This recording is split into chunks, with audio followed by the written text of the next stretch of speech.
स्वागत है आप सभी का हमारे YouTube चैनल में। और लास्ट टाइम एक्सरसाइज 5B से हमने अप टू क्वेश्चन नंबर 24 कर लिया था, जो कि problem based on article and cost था। तो आज हम डिस्कस करने वाले हैं ज्योमेट्रिकल प्रॉब्लम। तो इसमें सबसे पहला क्वेश्चन है हमारा कि in a triangle the sum of the two angle is equal to the third angle. दो एंगल का सम थर्ड के इक्वल है if the difference between them is 50 degree, determine the angles. काफ़ी सिंपल है। कोई भी आप ट्रायंगल अगर देखो तो उसमें एक एंगल x और एक y हो गया, और थर्ड एंगल जो है इन दोनों के सम के इक्वल है, यानी x प्लस वाई हो गया। अब यहाँ पे एक और कंडीशन दी है कि x और y का डिफरेंस कितना है, 50 है, और क्या है कि x plus Y plus X plus Y सारे एंगल का सम कितना होगा, 180। तो सबसे पहले क्वेश्चन नंबर 25 में sum of all three angles कितना आएगा, that is equal to 180 degree. Let one angle be X another be Y. तो therefore third angle is equal to sum of those two angles. ठीक है, तो ये एक चीज़ मिल गई आपको। अब इसके बाद sum of all angles is equal to 180 degree है। तो अकॉर्डिंग टू क्वेश्चन तीनों एंगल अगर ए बी सी की तरह लिखें, ए बी सी कितना आएगा, 180 डिग्री, यानी कि x plus Y plus X plus Y is equal to 180, यानी 2x plus 2y is equal to 180, यानी कि 2 कॉमन ले लेंगे, x plus Y is equal to आ जाएगा 180।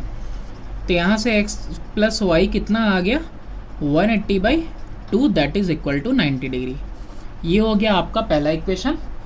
एक और बात कही है इसने, क्या कि दोनों का डिफरेंस जो है that is equal to 50 degree. अब क्या करेंगे, एडिंग फर्स्ट प्लस सेकेंड।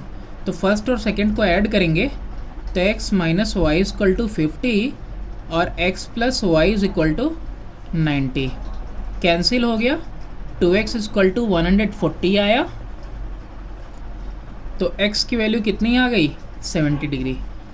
तो therefore putting x is equal to 70 in equation 2, तो 70 minus Y is equal to 50, तो 70 minus 50 is equal to Y. कितना आ गया, y is equal to 20 degree आ गया।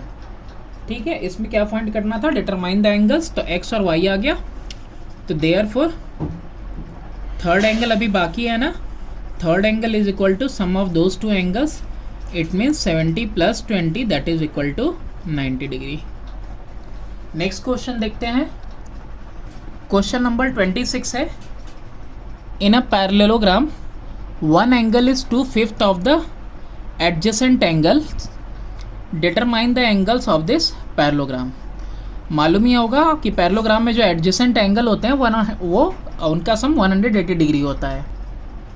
क्वेश्चन नंबर 26 है, ये रहा आपका पैरेललोग्राम। अब एक एंगल x ले लो और दूसरी y ले लो। ठीक है, तो लाइंस क्या होती हैं इसमें, अपोजिट साइड्स जो होते हैं वो पैरेलल होते हैं। तो इन दोनों का सम कितना होगा, 180 डिग्री। तो let one angle be x and adjacent angle be y। तो therefore x plus Y is equal to 180 degree. ये फर्स्ट इक्वेशन हो गया। और अकॉर्डिंग टू क्वेश्चन नहीं, ऑल्सो यहाँ पे दिया हुआ है also x is equal to 2/5y। ठीक है, कि जो एक एंगल है वो दूसरे के एडजेसेंट का 2/5 है। तो यहाँ से देखो सेकंड, अब यहाँ पे क्या करो, putting value of x is equal to 2/5y in equation 1। ये जो वैल्यू है ना x की, इसको 1 वाले में पुट कर दो, यानी कि 2/5y plus Y is equal to 180 degree. अब यहाँ से क्या होगा, एलसीएम ले लो 5, 2y plus 5y is equal to 180, 7y is equal to 180 into 5, यानी 7y is equal to 900 upon में, नहीं अभी कहाँ से, y is equal to 900 upon में 7 आ गया।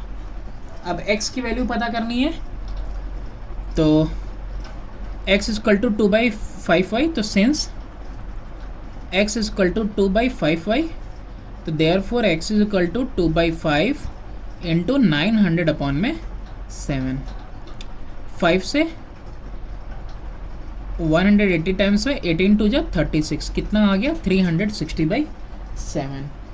तो एंगल्स क्या क्या हो गए आपके पैरेललोग्राम में, ये कितना आया 360/7 और ये कितना आया 900/7, तो ये भी कितना आ जाएगा 900 अपॉन में 7 और ये कितना आ जाएगा 360/7। क्वेश्चन नंबर 27 है कि if the length and breadth of a room are increased by 1 metre, the area is increased by 21 square metre. If the length is increased by 1 metre and breadth decreased by 1 metre, the area is decreased by 5 square metre. Find the perimeter of the room. तो perimeter के लिए length और breadth होना ज़रूरी है, तो length को x ले लेते हैं, ब्रेड्थ को y। क्वेश्चन नंबर है आपका 27, यहाँ लिख लो let the length be x and breadth be y। Length को हमने x ले लिया और ब्रेड्थ को हमने y ले लिया, तो देयरफॉर एरिया क्या होगा, area will be equal to length into breadth, यानी x इंटू वाई, यानी कि एक्स वाई मीटर स्क्वायर या सेंटीमीटर स्क्वायर जो भी होगा, ठीक है, यूनिट तो दिया ही हुआ है मीटर में, तो मीटर स्क्वायर हो गया, ये हो गया आपका एरिया। ठीक, अब केस वन में देखो क्या कह रहा है, जो लेंथ है is equal to x plus 1, also जो ब्रेड्थ है that is also equal to y plus 1। ठीक है, तो यहाँ पे लेंथ में इंक्रीज किया, ब्रेड्थ में इंक्रीज किया, तो length into breadth is equal to, okay, कितना हो जा रहा है, जो एरिया थे ऑलरेडी वो कितना हो गया, उसमें 21 इंक्रीज हो जा रहा है, यानी x प्लस 1 में मल्टीप्लाई करने पे y प्लस 1, जो एरिया ऑलरेडी पहले से थी उसमें 21 इंक्रीज कर जा रहा, X Y plus X plus Y plus 1 is equal to x Y plus 21। इधर भी एक्स वाई इधर भी एक्स वाई कैंसिल हो जाएगा, तो x plus Y is equal to 21 minus 1 is कितना आ जाएगा, x plus Y is equal to 20। ये हो गया हमारा फर्स्ट इक्वेशन। ठीक है, पहला इक्वेशन आ गया। अब यहाँ पे सेकंड केस में आपसे कह रहा है लेंथ जो है उसमें इंक्रीज करना है 1 का, और जो ब्रेड्थ है उसमें क्या करना है आपको, ब्रेड्थ में डिक्रीज करना है 1। तो अब जो एरिया हो रही है, now area is equal to decreased by 5 unit ना, तो यानी कि एक्स वाई माइनस 5। यहाँ पे क्या होगा, x प्लस 1 मल्टीप्लाई करेंगे, length into breadth is equal to x y minus 5। अब यहाँ पे मल्टीप्लाई करोगे x y minus x plus y minus 1 is equal to x y minus 5। इधर भी एक्स वाई इधर भी एक्स वाई सेम साइन के साथ, तो माइनस होगा, या फिर इधर ही से इधर कैंसिल कर दें, तो यहाँ पे आया तुम्हारा y minus x is equal to minus 5 plus 1, यानी कि y minus x is equal to minus 4। अगर इसको माइनस साइन से मल्टीप्लाई करें तो इसको हम लिख सकते हैं x minus Y is equal to 4 भी। ये हो गया हमारा सेकंड। अब यहाँ पे क्या करेंगे, यहाँ x माइनस वाई है और यहाँ पे x प्लस वाई है, तो बस ऐड कर दें, साइन चेंज करने की ज़रूरत नहीं है। तो एडिंग फर्स्ट एंड सेकेंड क्या आएगा, x minus Y is equal to 4 आएगा, x plus Y is equal to 20। Y y cancel हुआ, 2x इक्वल टू 24, x की वैल्यू कितनी आ गई, 12 आ गई। तो देयरफॉर यहाँ पे पुट कर दो, putting value of x is equal to 12 in equation 2 में पुट 1 में ही पुट करो। तो x प्लस वाई यानी कि 12 plus Y is equal to 20, यानी कि y is equal to 20 minus 12, तो y की वैल्यू कितनी आ गई, 8 आ गई। तो ये लेंथ है और ये ब्रेड्थ है। आपसे क्या पूछा है अभी, पेरीमीटर। तो अभी आप पेरीमीटर निकाल के दिखाओगे। तो perimeter is equal to twice sum of length plus breadth, यानी कि 2, 12 प्लस 8 यानी कि 2 into 20 that is equal to 40 metre. Now question number 28। अब इसमें देखो problem based on boat and stream है। एक सेलर है गोज 8 किमी downstream in 40 minute and returns in 1 hour. Determine the speed of the sailor in still water and the speed of the current. Down stream दिया है और क्या return करता है 1 आवर में, यानी अप स्ट्रीम का दिया है 1 आवर। देखो पहले इस क्वेश्चन को, तो देखो ये जो है ना, ये तुम्हारा करेंट्स है, वाटर करेंट्स है। तो इनका अपना खुद का स्पीड होता है, और जो बोट चल रही होती है इस बोट का जो है अपना खुद का स्पीड होता है, ठीक है। तो ये बोट की जो स्पीड है ये हमेशा ग्रेटर रहेगी, तो इसको x किमी पर आवर लेते हैं, x ले लेंगे। और ये जो करंट की स्पीड है ना, इस करंट की स्पीड को y किमी पर आवर ले लेंगे हम, ठीक है। तो जब देखो, जब दोनों यानी कि करंट भी उसी डायरेक्शन में हो, बोट भी उसी डायरेक्शन में हो, तो स्पीड क्या होती है, ऐड हो जाती है। यानी कि डाउन स्ट्रीम में, इसको डाउन स्ट्रीम बोलते हैं। तो डाउन स्ट्रीम में क्या होता है कि स्पीड प्लस हो जाती है, और जबकि अगर बोट इस तरफ जा रही है और करंट उसके अपोजिट है, तो जो अप स्ट्रीम में स्पीड होती है, अप स्ट्रीम में जो स्पीड होती है, रिलेटिव स्पीड उसको बोलते हैं, relative speed that is equal to x minus y हो जाता है, ठीक है। अब देखते हैं अपना क्वेश्चन नंबर 29 नहीं 29 नहीं है, 28 है, ठीक। डिस्टेंस कितना दिया हुआ है, 8 किलोमीटर, जाने के लिए भी आने के लिए भी, जा भी रहा है आ भी रहा है।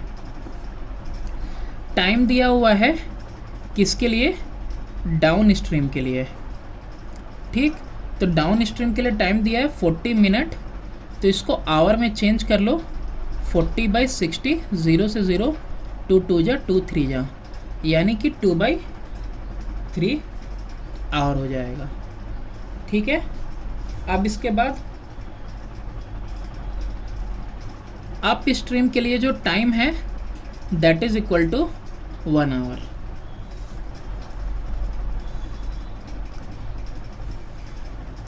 तो यहाँ पे तो लिख ही दिया है, लेकिन यहाँ पे एक बार लिख दे रहे हैं फिर से, let the speed of sailor be x and current be y, वही किमी पर आवर में होगा, ठीक है। x किमी पर आवर और y किमी पर आवर।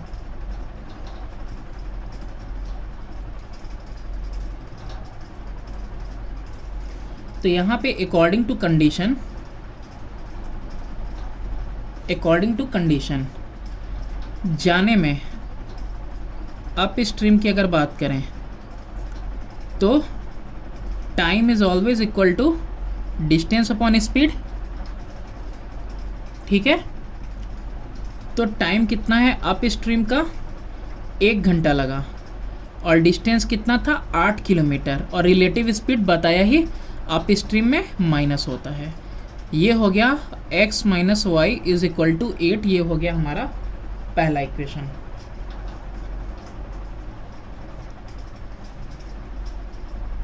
अब यहाँ पे दूसरा इक्वेशन देखते हैं, किसके लिए, डाउन स्ट्रीम के लिए। तो डाउन स्ट्रीम में भी वही time is equal to distance upon में स्पीड होगा।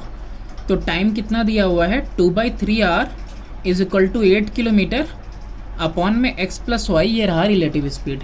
क्रॉस मल्टीप्लाई करेंगे तो 2x प्लस वाई और इधर हो जाएगा 8 इंटू 3, 2 1 जा 2 4 जा, कट कर देंगे, x plus Y is equal to 12 आ गया, ये सेकेंड। अब यहाँ भी देखो क्या मिल रहा है, plus y minus y cancel हो जाएगा, तो यहाँ पे एडिंग फर्स्ट एंड सेकेंड कर दो बस, यानी कि x minus Y is equal to 8 और यहाँ पे x plus Y is equal to 12, cancel, तो 2x is equal to 20। x की वैल्यू कितनी आ गई, 10 आ गई, x की वैल्यू 10 आ गई। तो अब यहाँ पे पुट कर दो, putting x is equal to 12 in equation 2, second वाले में हम पुट कर रहे हैं, यानी कि x plus y equal to 12 वाले में, x इक्वल टू 10 है, सॉरी।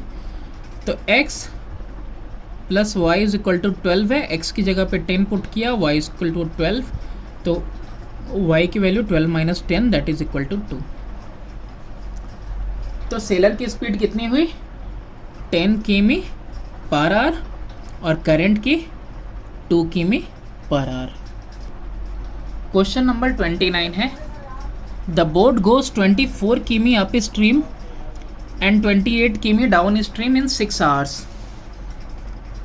It goes 30 किमी upstream and 21 किमी downstream in 6.5 hours. Find the speed of the boat in still water and also the speed of stream. यानी boat की speed पता करनी है और स्ट्रीम की स्पीड पता करनी है। क्वेश्चन नंबर 29 है आपका, let speed of boat be x किमी per hour and speed of current है कि वाटर है, स्ट्रीम लिखा हुआ है, स्पीड ऑफ स्ट्रीम भी y किमी पर आवर, ठीक है। तो केस 1 में आप देखो अप स्ट्रीम कितना गया, डिस्टेंस क्या अप स्ट्रीम का 24 किमी और डाउन स्ट्रीम का डिस्टेंस कितना है 28 किमी, ठीक है। और टोटल टाइम कितना लगा, that is equal to 6 hours. तो देयरफॉर टोटल टाइम लगा ना, तो अप स्ट्रीम T1, ठीक है, plus T2 equal to 6 hours लिख सकते हैं। ये T1 किसके लिए, अप स्ट्रीम के लिए, और T2 डाउन स्ट्रीम के लिए। अप स्ट्रीम में 24 किलोमीटर डिस्टेंस अपॉन में स्पीड, स्पीड अप स्ट्रीम में क्या होता है माइनस होता है, प्लस डाउन स्ट्रीम में क्या होता है स्पीड प्लस हो जाता है, इज इक्वल टू 6 आवर्स। ये हो जाएगा हमारा। अब थोड़ा सा टिपिकल हो रहा है लेकिन कोई दिक्कत नहीं, एक और काम कर लेते हैं कि let x plus Y is equal to a and x minus Y is equal to b, ठीक है। तो अब कितना हो जाएगा, हाँ नहीं आ रहा है फिर भी, 1 अपॉन में x प्लस वाई ले लेते हैं, 1 अपॉन में x प्लस वाई, 1 अपॉन में x माइनस वाई। तो 1 बाई एक्स प्लस वाई हमने a ले लिया, तो 1 बाई एक्स प्लस वाई हमने a ले लिया, तो ये हो गया 28a और ये हो गया 24b इज इक्वल टू 6 आ गया, ठीक है। अब कैंसिल भी हो रहा है, तो यहाँ पे डिवाइड कर दो, डिवाइडिंग बाई 2, तो 12b plus 14a is equal to 3, ठीक है। ये हो गया आपका इक्वेशन 1। ध्यान से देखते चलो, T1 T2 ऐसे ही। अब देखो ये केस 1 था, अब यहाँ पे अनदर केस देखते हैं, केस सेकेंड केस में अप स्ट्रीम डाउन स्ट्रीम, ठीक है। अब सेकेंड केस में क्या हो रहा है, इट गोज 30 किमी अप स्ट्रीम, डिस्टेंस 30 है और फिर 21 किमी डाउन स्ट्रीम, कितना है 21, और टोटल टाइम कितना दिया हुआ है, total time that is equal to 6 1/2, यानी कि 6 2 या 12 1 13 अपॉन में 2 आवर्स। ओके, अब यहाँ पे देयरफॉर जाने का और आने का टाइम मिला के T1 plus T2 is equal to total time that is 13/2।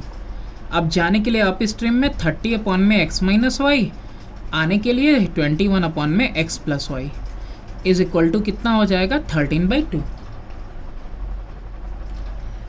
अब यहाँ पे भी वही काम करने वाले हैं हम, जैसा कि हमने वैल्यू चेंज किया है, तो 30b plus 21a is equal to 13/2।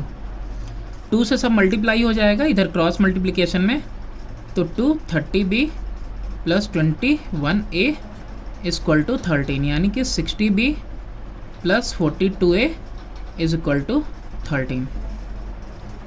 अब यहाँ पे 60b है, ये सेकंड वाला, यहाँ देखो 60b है, और यहाँ ऊपर वाले इक्वेशन में कितना है 12b है, तो इसको 60 कर लेंगे तो हमारा कैंसिल हो जाएगा, लेकिन उससे भी आसान मेरे को लग रहा है 14a वाला, a वाला 14 है और ये 42 है, तो फर्स्ट वाले को 3 से मल्टीप्लाई करते हैं, multiplying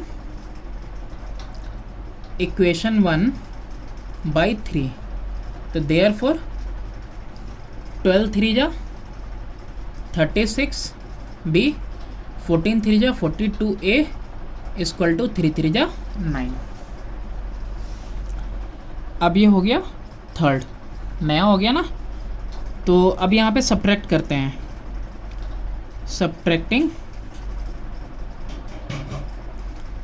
third from first, first कितना है third from sorry second 60b plus 42a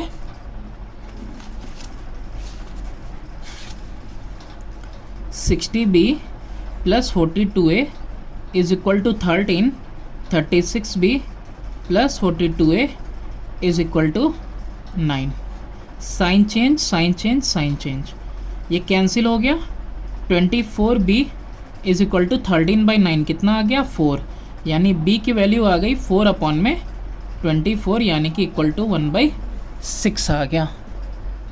कितना आया b का वैल्यू, b का वैल्यू आ गया 1/6। अब किसी में भी रख दो, putting value of b equal to 1/6 in equation 1। 12b 14a is equal to 3 था, तो 12 into 1/6 plus 14a is equal to 3, 6 1 जा 6 2 जा, ठीक है, तो 2 1 जा 2 plus 14a is equal to 3, तो 14a is equal to 3 minus 2, तो a is equal to 1 upon में 14। अब यहाँ पे देखो, now since a is equal to 1/14 and b is equal to 1/6, तो therefore अब a की वैल्यू पुट करो। a के लिए क्या लिया था 1 अपॉन में x plus y equal to 1/14, और b के लिए क्या लिया था, b के लिए 1 अपॉन में x minus y equal to 1/6। तो x plus y equal to 14 cross multiplication से, और x minus y equal to 6 cross multiplication से। इसको फोर्थ ले लिया, इसको फिफ्थ ले लिया। अभी फिर से ये क्या हो गया, लीनियर इक्वेशन हो गया। अभी फिर से इसको सॉल्व करेंगे, प्लस वाई माइनस वाई, तो क्या करना है, बस adding fourth plus fifth. x plus Y is equal to 14, x minus y equal to 6, y y cancel, 2x is equal to 20, x is equal to 10 आ गया। अब value put कर दो, value of x is equal to 10 in equation 4। x plus Y is equal to 14 था, x की जगह पर 10 रख दिया इक्वल टू 14, y की वैल्यू निकल गई 14 minus 10 that is equal to 4। तो यानी कि सेलर की स्पीड कितनी हुई, बोट की स्पीड 10 किमी पर आवर और स्ट्रीम की स्पीड कितनी हुई 4 किमी पर आवर आ गई। क्वेश्चन नंबर 30 है अब हमारा, problem based on time and distance. Satish and Ashok start at the same time for two places 21 km apart. If they walk in the same direction, Satish overtake Ashok in 21 hours, but if they walk in opposite direction, they meet in 3 hours. Find the rate at which each of them walk. अब यहाँ पे पहले question को समझना बहुत ज़रूरी है। दो प्लेसेस हैं, दोनों एक दूसरे से 21 किमी अपार्ट हैं। 21 किमी का डिस्टेंस है ए के बीच में और बी के बीच में। यहाँ पे सतीश भैया हैं और यहाँ पे अशोक हैं। अब यहाँ पे जो सतीश है वो अशोक को ओवरटेक कर पाएगा, ठीक, ओवरटेक कर पाएगा कितने, कब, 21 आवर्स में, ठीक है। तो यहाँ पे सतीश की स्पीड ले लेते हैं x किमी पर आवर, जो कि ज़्यादा है किससे, अशोक से। अशोक का ले लेते हैं y किमी पर आवर। अब ये अंडरस्टूड होना चाहिए कि इसकी स्पीड ज़्यादा है तभी तो ये ओवरटेक कर पाएगा अशोक को, है ना। सतीश ओवरटेक करता है, लेकिन इसी डिस्टेंस की बात कर रहा है कि अगर सतीश और अशोक दोनों आमने सामने अगर आने लगे तो वो दोनों मीट करेंगे 3 आवर्स में, ठीक है। ये 21 आवर्स में ओवरटेक कर रहा है और ये 3 आवर्स में दोनों क्या कर रहे हैं, मीट कर रहे हैं। और डिस्टेंस दिया ही हुआ है 21 किलोमीटर का। तो क्वेश्चन स्टार्ट करते हैं। Question number 30, let speed of Satish be x and Ashok be y, किमी और लिख लेना अपने से। तो therefore distance travelled by Ashok, Ashok नहीं सतीश, ठीक है। सतीश कितना डिस्टेंस ट्रेवल किया, स्पीड इनटू टाइम लिखेंगे। स्पीड x का था और टाइम लिया 21 आवर, यानी डिस्टेंस ट्रेवल किया 21x, ठीक है, याद रखना। अब therefore distance travelled by Ashok, Ashok कितना डिस्टेंस ट्रेवल किया पहले कंडीशन में, स्पीड है y इनटू टाइम लगा 21 आवर। भाई 21 आवर में ओवरटेक किया, ये भी तो रुका थोड़ी था, चल ही ना रहा था, तो 21 आवर तक ये भी चल रहा था। 21 आवर में ये इसको ओवरटेक किया जाके, तो वो भी आगे बढ़ चुका होगा, आगे बढ़ के ओवरटेक किया 21y। अब देखो यहाँ पे दोनों के बीच में जो डिस्टेंस है वो कितना है 21। देखो यहाँ पे इनके और इनके बीच में 21 किमी का डिस्टेंस है। यहाँ पे जो है अशोक भी चलने लगा और सतीश भी चलने लगा। सतीश धीरे धीरे आगे बढ़ेगा और अशोक को ओवरटेक करेगा कब, जब ये 21 किलोमीटर का डिस्टेंस, ये जो फासला है इसको पूरा गैप ख़त्म कर देगा तब। तो यहाँ पे देखो, तो देयरफॉर अशोक जो है कितना डिस्टेंस कर रहा है, यानी कि ये 21x चला और ये 21y, तो इन दोनों के बीच में जो डिस्टेंस का गैप था वो कितना था, वो था 21 किमी का। ये तुम देखो यहाँ पे 21 से सबके सब डिवाइड हो रहे हैं, तो यहाँ पे डिवाइडिंग बाई 21 कर लो। तो therefore x minus Y is equal to 21, ठीक है। आ गया एकदम सिंपल में फर्स्ट वाला। सेकेंड केस देखो, अब सेकेंड केस में केस 2। अब सेकेंड केस में देखो सतीश की स्पीड कितनी है, x है और 3 घंटे का टाइम लिया तो ये डिस्टेंस हुआ। अब इनका स्पीड कितना है y, 3 घंटे का टाइम लिए तो 3y डिस्टेंस हुआ।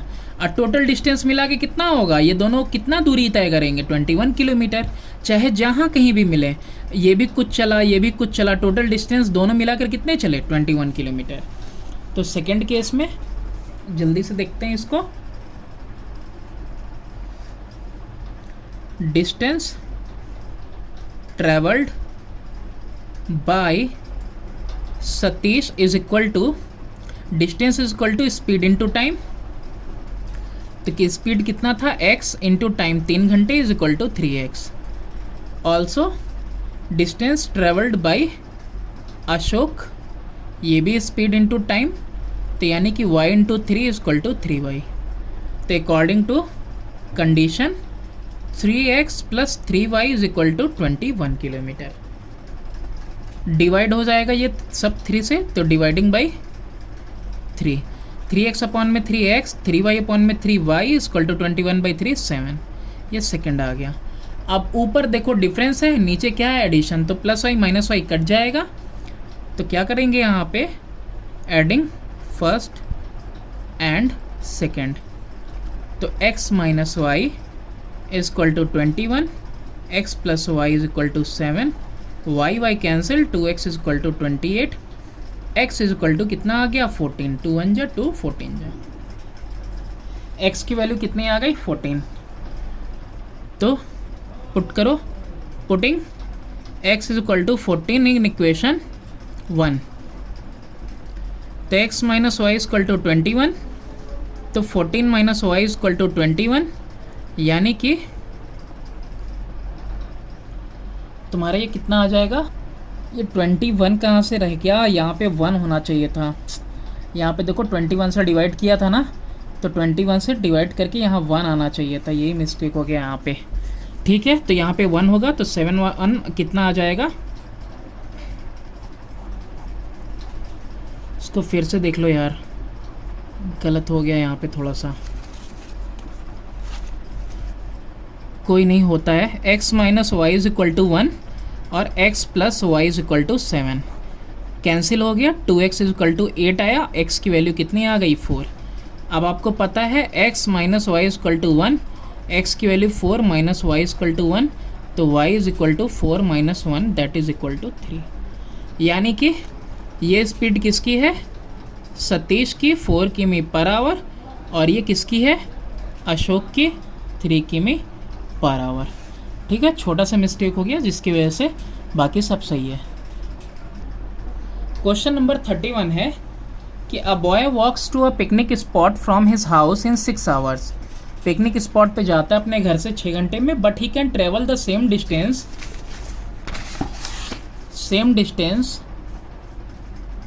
Bye his cycle in 2 hour. वही उसी डिस्टेंस को वो साइकिल से जा सकता है 2 घंटे में। If his average cycling speed is 7 kilometre per hour faster than his average walking speed, यानी साइकिल जो है 7 किमी पर आवर ज़्यादा फास्टर है वॉकिंग से। तो पता करना है एवरेज स्पीड वॉकिंग की और एवरेज स्पीड साइकिलिंग की भी। क्वेश्चन नंबर 31, अब यहाँ पे ले लो कि let speed of walking x and cycling by। तो पहला कंडीशन दिया ही हुआ है, तो therefore y is equal to x plus 7, ये ऑलरेडी दिया हुआ है ना। जो साइकिलिंग की स्पीड है वो 7 ग्रेटर है किससे, तुम्हारे वॉकिंग से। अब ऑल्सो डिस्टेंस कवर्ड कितना किया वॉकिंग से, distance covered by walking, walk कर रहा था ना, equal to speed into time, speed walking की x और टाइम लिया 6 घंटे यानी कि 6x। ठीक है, इसके अलावा डिस्टेंस कवर्ड बाय साइकिलिंग किया और उसी रास्ते पे यानी पिकनिक स्पॉट पे ही घर से जा सकता है वो साइकिल से भी, जो कि 2 घंटे में है ना। तो स्पीड कितना है साइकिल का y और टाइम कितना लिया 2 घंटे यानी कि 2y। अब यहाँ पे एक चीज़ देखने लायक है, वो क्या कि जो डिस्टेंस कवर्ड कर रहा है वॉकिंग से उसी डिस्टेंस को वो कवर कर सकता है साइकिल से। तो देयरफॉर नहीं, सिंस डिस्टेंस इज इक्वल, तो यहाँ पे अब देयरफॉर क्या हो जाएगा, 2y is equal to 6x, यानी y is equal to 6x/2, यानी 2 1 जा 2 3 जा, यानी 3x। y की वैल्यू कितनी आ गई? 3x। अब ये y की वैल्यू मिल गई, इसको पहले वाले में पुट कर दो। Putting y is equal to 3x in equation 1, y is equal to x plus 7 था, तो y की जगह पे 3x is equal to x plus 7 कर देंगे, यानी कि 3x minus x is equal to 7, 2x is equal to 7, x is equal to कितना आ गया? 3.5 किमी पर आवर। ये हो गई उसके वॉकिंग की स्पीड। तो देयरफॉर साइकिलिंग स्पीड कितना हुआ? साइकिलिंग स्पीड जो कि y है, and that is equal to what? x plus 7, यानी x plus 7 that is equal to 3.5 plus 7, यानी उसके साइकिलिंग की स्पीड कितनी हुई? 10.5 किमी per hour. Coming to the last question of the exercise, question number 32 है, a man travels 600 kilometre partly by train and partly by car. Train से भी जाता है, कार से भी। अगर वो कवर करता है 400 kilometre by train and the rest by car, that is 200 kilometre by car, it takes him 6 hours and 30 minutes, but he travel 200 kilometer by train and the rest by car he takes an half hour longer, यानी 6:30 के बजाय 7 घंटे। ठीक है, timing नहीं दिया है लेकिन एटलीस्ट दिया तो है। Find the speed of the train and that of car. तो हाफ आवर लॉन्गर है, तो यानी पहले जो टाइम था उसमें हाफ आवर और ऐड कर देंगे, तो हो जाएगा हमारा question number 32, let speed of train be x and speed of car be y। Total distance कितना है? That is 600 kilometre. तो पहले देखो केस, यहाँ पे देखो, ठीक, ये पूरा टोटल डिस्टेंस 600 किलोमीटर का, ये आ गया इधर 400, इधर आ गया 200, यहाँ पे x की रफ्तार से चला। ठीक है, स्पीड x है, ये डिस्टेंस है और ये स्पीड है, x की रफ्तार से, और यहाँ पे चला y की रफ्तार से। ठीक, तो यहाँ पे जो t1 आया ना दैट इज़ 400/x आया, और यहाँ पे जो t2 आया ना दैट इज़ 200/y आया, है ना। स्पीड अपॉन, अरे डिस्टेंस अपॉन में स्पीड, और यहाँ पे भी डिस्टेंस अपॉन में स्पीड आया। ठीक, और ये दोनों t1 t2 ऐड होके कितने आ रहे हैं? टोटल टाइम कितना है? 6 hours 30 minutes। ये पहले केस का है। ठीक है, यानी इसको कह सकते हो आप 6 होल 1/2 आवर भी, मिनट को चेंज कर दो तो। फिर दूसरा कंडीशन क्या है? दूसरे कंडीशन में ये है कि but if you travel 200 kilometre train, अगर 200 किमी ट्रेन से चलता है और 400 किमी कार से, तो अब डिस्टेंस टाइम कितना लगता है? 7 hours। तो यहाँ पे x स्पीड, यहाँ पे y स्पीड, तो यहाँ पे अब t1 कितना हो जाएगा? डिस्टेंस अपॉन में स्पीड, और यहाँ पे भी डिस्टेंस अपॉन में स्पीड। अब यहाँ पे t1 t2 कितने के इक्वल होगा? 7 hours के इक्वल हो जाएगा। ठीक, तो यहाँ पे केस 1 की बात करें तो केस 1 में जैसा कि पूरा समझा दिया, कैसे, यहाँ पे ट्रेन, यहाँ पे कार, तो ट्रेन के लिए t1 और कार के लिए t2, और टोटल टाइम 6 होल 1/2, यानी कि 6 2 जा 12 13/2 आवर। ट्रेन से 400 किलोमीटर गया x की रफ्तार से, और 200 किलोमीटर गया y की रफ्तार से, टाइम लिया 13/2। अब यहाँ पे ना इसको सिंपल कर लेते हैं, कैसे? Let 1/x is equal to a and 1/y is equal to b। तो 400a plus 200b is equal to 13/2, cross multiplication, यानी 800a plus 400b is equal to 13। ये हो गया पहला। इसको 2 को इधर मल्टीप्लाई कर दिया इन सबों से। अब केस 2, सेकेंड केस में t1 प्लस t2 कितना है बेटा? हाफ आवर मोर, यानी कि 7 hours।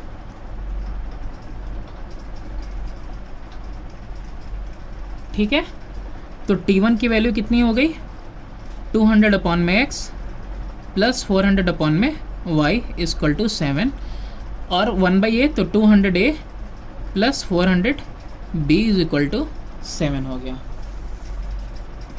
400b कैंसिल हो जाएगा, तो सब्ट्रैक्टिंग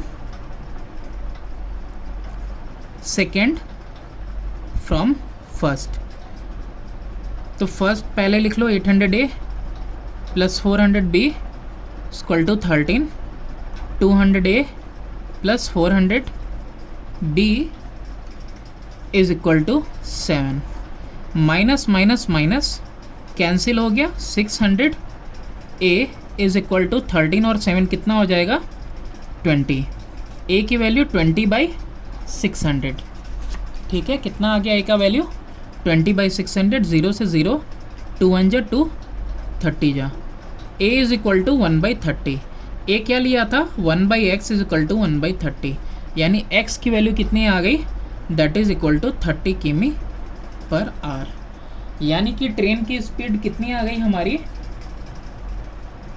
30 किमी पर आवर, जो कि नहीं आनी चाहिए। अभी फिर यहाँ पे छोटा सा मिस्टेक हो गया, यहाँ माइनस लगाने के बाद भी मैंने ऐड कर दिया, 13 में से 7 जाएगा, कितना आएगा 6 आएगा, यही छोटा सा मिस्टेक हो गया, 6 आएगा। कट करो कट करो कट करो, आओ जल्दी से फिर से 800a plus 400b equal to 13, continuous करने में यही दिक्कत होता है, ब्रेक नहीं लेते हैं हम बीच में, इक्वल टू 7, माइनस माइनस और यहाँ भी माइनस लगाया था तो ये तो कैंसिल हुआ, ये 600a आया इज इक्वल टू 6 आ गया, a is equal to 6 upon में 600, यानी कि a की वैल्यू कितनी आ गई दैट इज़ 1 अपॉन में 100, और a का मतलब क्या था 1/x इक्वल टू 1/100, यानी x की वैल्यू कितनी आ गई 100 किमी पर आवर, यानी ये किसकी वैल्यू है, ये ट्रेन की स्पीड है। अब पहले हमको क्या निकालना होगा b की वैल्यू, तो b की वैल्यू निकालने के लिए किसी भी इक्वेशन में हम क्या कर दें, ये सेकंड वाले ही इक्वेशन में हम पुट कर देते हैं तुम्हारा b की वैल्यू 200a प्लस 400b में, तो यहाँ लिख दो putting value of a is equal to 1 upon में 100 इन इक्वेशन 2, इक्वेशन 2 कितना था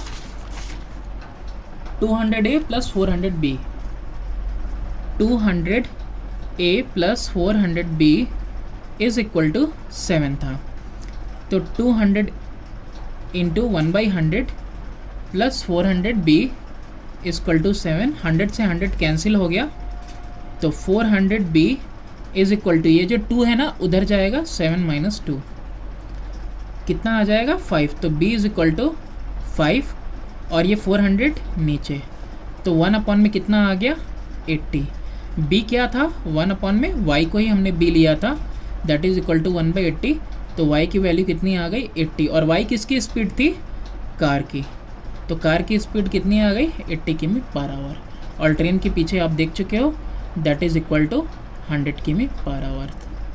that's all for this exercise, मिलते हैं नेक्स्ट वीडियो में नेक्स्ट एक्सरसाइज के साथ।